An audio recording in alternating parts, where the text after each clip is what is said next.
See this box here? There's a note to employees. Never, ever, ever open this box. And it's under lock and key. And so far, nobody's opened it, thank God. What's in the box? I don't know. I've never opened it. I'm not going to open a box that says never, ever open this box. It all started back in 2005 when me and my wife Veronica opened the gift shop called Lucky Lizard Curios and Gifts. That's the original sign, yeah, that's been there for 20 years. The reason it was called Lucky Lizard, by the way, is we used to have lizards, live lizards, in a big terrarium in the back of the store. And people would come in all day just to look at the lizards, but they weren't buying anything. So I kind of half jokingly told my wife, hey, we've got this, extra space in the back of this museum.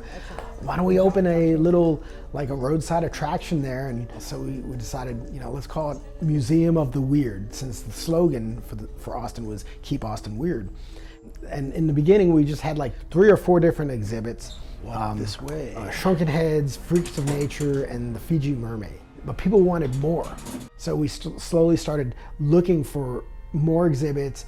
Eventually we got one that was really cool. It was like my favorite exhibit. It was called the Creature in Ice. And when we got that was when things really kind of started taking off, because this was a famous exhibit. It toured around the country back in the 60s and the 70s. And I got to see it when I was a kid. And I remember this. It was like one of my earliest childhood memories was seeing the Creature in Ice. And then it went missing for like 20 something, more than that. It was missing for like 30 something years. I told my wife, I was like, it's out there somewhere. Someone's got to find this. Someone's got to, I got to track this thing down and find it.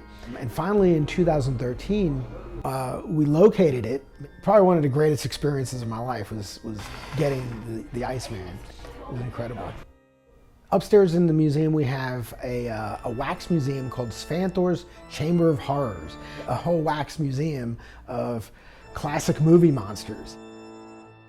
When you come to the museum, be on the lookout on the roof, maybe somewhere around there, for a Nosferatu figure.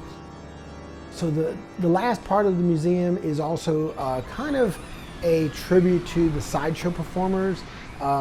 This is where we used to have the sideshow performers perform in. This year is going to be our 20th anniversary.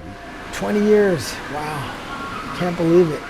The city's definitely gone through a lot of changes in the last 20 years, but we're trying to do our best to keep the weird alive. I'm hoping people will come into the museum and see what new stuff we've got. I think you'll be surprised. I think you'll enjoy it.